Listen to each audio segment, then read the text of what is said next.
자본주의 나라들은 세금 폭탄이다. 로라의 꿈에 오신 걸 환영합니다, 여러분. 와! 저는 한동대학교 2학년에 재학 중이고 5년 전에 탈북한 탈북 대학생입니다. 반갑습니다.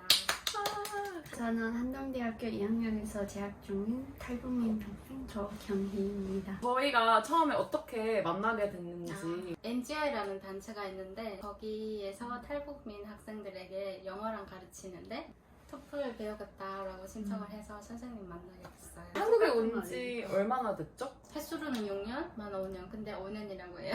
5년 됐고, 여기는. 저는 횟수로는 4년인데 3년. 네. 각자 탈북 과정을 나눠줄 수 있다면 어떤 힘듦이 있었는지 자유롭게 얘기해주면 좋을 것 같아요. 아빠가 돌아가시고 어머니가 떠나고 제가 그때 17살이었거든요. 엄마가 갑자기 불가피한 사정으로 북한을 떠나게 되고 저랑 여동생이 남아 있었어요. 그때부터 한 3년 동안 살다가 떠났던 엄마한테서 나 이렇게 한국에 있다라는 연락이 와서 엄마 찾아서 아, 그럼 그 네. 전까지는 엄마가 어디로 가는지 전혀 몰랐어요. 네네. 그러면은 이제 동생을 데리고 가장이 돼가지고 살았겠네요. 한 3년? 3년 어. 동안 엉생학교에 보내고 저는 농사도 하고 장사도 하고 그렇게 살다가 3년 되는 해에 떠나서 중국 거쳐서 제가 양강도 지역에 살았었거든요. 백두산 밑에 양강도가 있는데 엄청 추운 지역이에요. 그때 3월에 떠났는데 3월이면은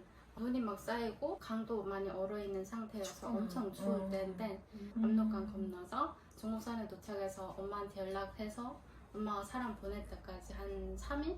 3일을 산에서 잤어요. 추운데? 산속에 눈 위에서 자고 뭐 갖고 있었어요? 뭐. 아니 없었어요. 저랑 동생이 북한에 살 때 감시받는 상태였기 때문에 떠난다는 그런 추세를 보면 안 추세를 되는. 보이면 안 돼서 진짜 가볍게 어디 가는 차이름으로 짐 같은 것도 못 챙기고 왔기 때문에 못 먹었겠네요, 3일 동안 그럼 아무것도. 그쵸. 비교적 빨리 한국에 왔다고 들었어요. 떠나서부터 한국에 엄마 집에 가는 데까지 6개월 걸렸고 중국, 라오스, 태국, 한국 그리고 태국에서는 절차상 수감되었다가 나온 거죠. 경찰서에도 있고 수감소에도 그래서 한국에 왔고 국정원을 거쳐서 하나원 거쳐서 맞아. 사회로 나온 거죠. 그럼 엄마를 만났을 때 어땠어요? 엄마를 국정원에서 한 번 만났어요. 그 면회 오셔가지고 엄마는 막 펑펑 우시는데 저는 눈물이 하나도 안 나가지고 약간 안도감인가? 뭐지? 아니 그 뭔가 북한에서 너무 많이 울어서 그런 것 같아요. 어쩔 수 없는 상황이니까 뭐 떠난 거 이해하고. 그럼 이번에는 경희 이야기를 한번 들어볼게요. 저희는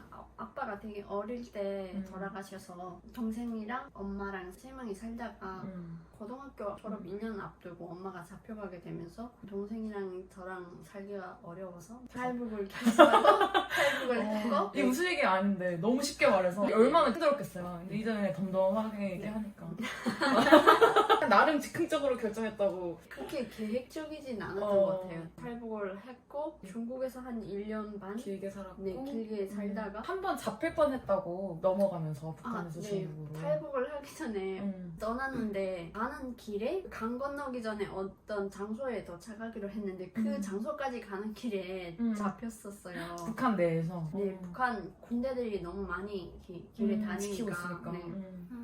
그랬다가 그 친척이 저희를 빼내오셔서 감사하다. 네, 너무 감사하게도 그때 그 당시에 너무 무서워가지고 다시는 갈 생각하지 아, 못했어요. 사실 강 건널 그랬어야 생각도 네. 했어야 됐는데. 네. 다시 결심하고 그해 11월인가 네, 그때 탈북을 했어요. 그때도 다시 동생하고 함께. 네네네. 그래서 동생하고 함께 중국에서 1년 넘게 머물고. 네, 나연이랑 거의 비슷한 코스로 왔어요. 저도 6개월 걸린 것 같아요. 그러면 한국에 그래도 가족이 있다고 들었어요. 한국에 엄마, 언니가 있어요. 이모. 이모. 그 이모는 거의 10년 됐나? 그 오신 지 그렇게 되거든요. 그래서 엄마랑 북한에 있을 때 연결을 가지고 있었어요.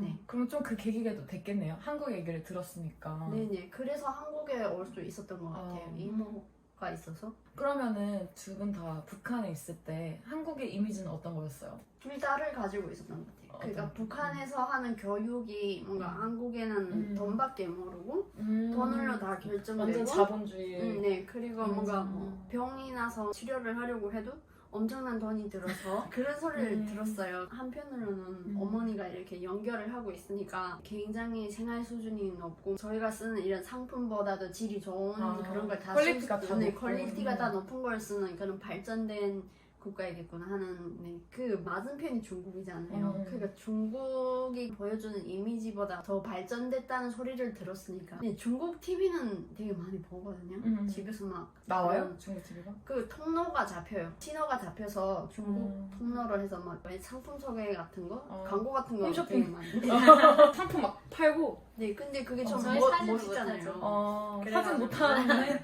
중국이 그렇게 사니까 한국이 중국보다 더 낫다고 하니까. 지역이 똑같은 지역에서 온 건가요? 얘네는 조금 도시고 아, 저희는 좀 군, 얘네는 도고. 저희는 해산시고 얘는 보충군인가. 맞아요. 둘이 가까운 거리긴 하고. 같은 양강도 안에서는. 한국의 이미지가 어떤 거였어요? 되게 어릴 때는 한국은 가난해서 우리가 구제해줘야 되는 나라다. 배웠고. 한국이라기보다는 남조선이 그렇다라고 했고 한국이란 말은 들어보지도 못했어요. 남조선과 북조선. 네네네. 네, 남조선 아니면 그 그냥 남조선. 얘기할 때 아래 이렇게 얘기하거든요. 그리고 세금. 네, 세금 되게 많이 내고 무상교육, 뭐 무상치료 이거 다 제도로 돼 있잖아요. 근데 실질적으로는 안 그렇지만 어쨌든 한국이나 이런 자본주의 나라들은 세금 폭탄이다 그런 걸 많이 배웠고 그리고 뭐 한국에 갔던 분들 그런 분들 다시 잡혀 들어오고 막 이런. 근데 드라마나 이런 것도 봤으니까 근데 안 본 사람이 없어요? 드라마를? 한국 드라마를? 안 본 사람 많을걸요? 우리가 사는 지역 사람들이 아마 좀 거의 지역 다 특성? 봤다고 할 수 있지만 이 국경이 국경 없는 사람 사람들은 한국에 와서 가장 좋았던 것과 불편했던 거. 영화를 마음대로 볼 수 있어서 네. 여행을 갈 수 있는 게 제일 좋은 것 같아요. 북한에 있을 때는 다른 나라에 여행 가보는 게 로망이라고 해야 되나? 그게 진짜 다른데 진짜 가보고 싶다 이런 게 진짜 크거든요. 근데 그런 걸 할 수가 없으니까 한국 정착한 이후로 해외여행 가본 적이 있어요? 있어요. 어디 갔었어요? 싱가포르랑 말레이시아 갔는데 그리고 미국의 시애틀을 적응하는데 불편했던 점은 어떤 게 있을까요? 일자리를 구할 때 가장 불편했던 것 같아요. 알바를 하려고 전화를 했는데 북한 사람이라니까 그때는 제가 온 지 얼마 안 돼서 그 발음이 지금보다 더 심했거든요. 지금도 약간 있긴 하지만 근데 그때는 그게 너무 심해서 한 30군데 전화를 했는데 바로바로 네, 끊으시더라고요. 그냥 편의점, 카페 이런 거 있어요? 네네 맞아요. 그때는 그게 상처인 줄 몰랐는데 지금 생각하면 그게 상처였던 것 같아요. 네. 그럼 현재도 그런 게 좀 두려워요? 네, 조금 두려워요. 좋았던 거는 가족 본 거? 북한에 있을 때 엄마가 너무 보고 싶어가지고 어떤 여자분이 앉아서 빨리하고 그게 뭔가 엄마 그 뒷모습이랑 조금 비슷하면은 엄마 생각 뭔가 내가 꿈꾸고 있는 것 같은 그런 몽롱한 느낌이 막 들고 막 저기 가서 이렇게 엄마라고 부르면 엄마가 아닐까? 라는 막 생각이 들 정도로. 근데 와서 엄마 보고 가족들 여행도 가고 막 이러니까 되게 좋았죠. 너무 좋았겠다 진짜. 진짜 너무 좋았어요. 그러면 반대로 좀 불편했던 거는 뭐가 있어요? 좀 저는 막 성취감? 막 이런 게 엄청 좀 욕심 같은 게 많은데 뭔가를 해내는 그런 거를 되게 좋아하는데 여기 와서는 그런 게 하나도 안 되니까 버스 탈 때나 음식 주문할 때나 항상 다 태클이 걸려오고 처음 왔을 막, 때 네. 너무 어려웠죠. 진짜 길에 어디 가는 것도 모르고 막 하나하나 다 막 자존심에 이렇게 막 긁히는 소리가 뭐 할 때마다 물어봐야 되고. 맞아요. 학교 가도 막 성적이 그렇게 잘 나오는 것도 아니고 북한에 있을 때 공부 좀 꽤나 했나봐요. 아니에요. 근데 어쨌든 이제 내가 다 컸는데 성인인데 자꾸 기본적인 맞아요. 생활의 방식을 물어봐야 되니까. 아까 친구가 알바 얘기했으니까 저는 일단 결혼 얘기하자면 같은 북한 친구들 언니나 오빠들 있는데 그분들 이렇게 한국 분들이랑 결혼을 하면은 연애할 때는 괜찮은데 연애에서 더 깊은 단계로 결혼이나 가족 소개하고 뭐 이런 자리에 나가면 그때부터 엄청 힘들다고 진짜 너네는 뭐 이런 마음의 준비를 해라 라는 언니들의 조언을 듣거든요. 저 같은 경우에는 부모님이랑 왔는데 다른 친구들 같은 경우에는 가족이 없을 많으니까 편견 같은 게 있죠. 맞아. 정착을 한 지 꽤 됐잖아요. 내가 와서 진짜 제일 잘했다 했던 거 있어요? 저는 막 후회되는 거 하나도 없어요. 대학교 온 게 잘했다라는 생각을 해요. 새로운 것들 경험하니까. 후회가 전혀 안 되고 내가 선택했고 다시 돌아간다고 해도 그렇게 할 것 같아요. 북한에 있을 때 한 번 잡혔었잖아요. 잡히니까 할아버지랑 그 주변의 친척들이 저희를 진짜 그런 유혹 같은 거 안 가도 되는 유혹? 그런 유혹의 말을 진짜 많이 했어요. 아, 북한에 남아야 되는 이유? 네네. 그래서 마음이 진짜 많이 흔들렸었어요. 그냥 가지 말자. 네네. 가다가 잡히면 그냥 죽는다. 약간 이런 게 있었어요. 동생도 언니야 우리 안 가는 게 어때 자꾸 이런 말도 그때마다 아니야 가야 돼 이랬었거든요. 확실하게 결심하고 온 게 잘한 것 같아. 너무 잘한 것 같고 그때 뭔가 내 의지로 선택을 했다는 게 너무 좋고 중국에서 할 때 자기 신분이 없다는 게 되게 그게 힘들었어요. 우리 신분증을 받을 때 그때 좀 좋긴 했어요. 저희 당신의 꿈에 공식 질문 있어요. 당신의 꿈은 무엇입니까?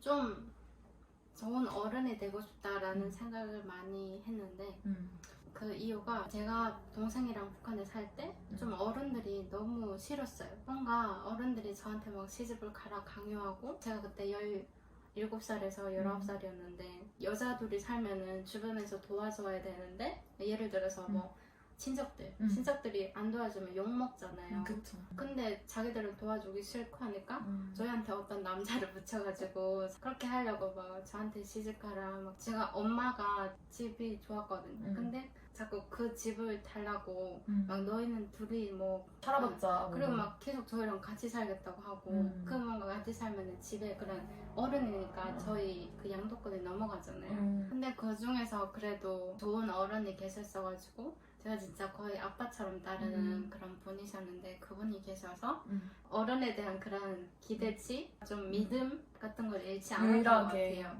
좋은 어른도 있구나, 좋은 사람도 있구나 이런 생각을 많이 하게 되고 이건 두 번째인데 저는 북한에 대해 나누고 그런 거 할 때는 되게 가슴이 뛴다고 막 그런 표현을 할 수 있을 정도로 되게 뿌듯하기도 하고 좀 그런 일들을 앞으로 해나가면서 살면은 좋지 않을까? 내가 무슨 일을 하든 그러니까 다른 사람한테 도움이 되는 일을 하고 싶었어요. 왜냐면 제가 한국에 왔을 때 저를 도와준 사람들이 많고 또 지금도 도움을 받고 있으니까 그게 나한테 컸고 나한테 도움을 주는 그분들이 너무 멋있어서 나도 뭔가 내가 배운 거 그리고 내가 가지고 있는 걸 이렇게 베푸는 사람이 되고 싶은데 그게 지금 쉽지가 않다는 느낌. 그냥 저는 계속 돌아다니면서 여행하면서 내 일을 하고 그렇게 살고 싶어요. 나랑 똑같다. 나도 그래요.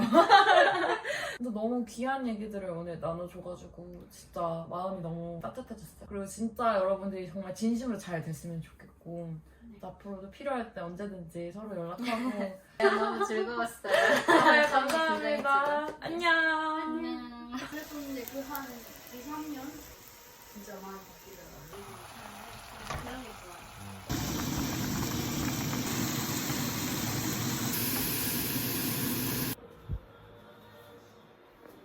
맛있게 먹겠습니다.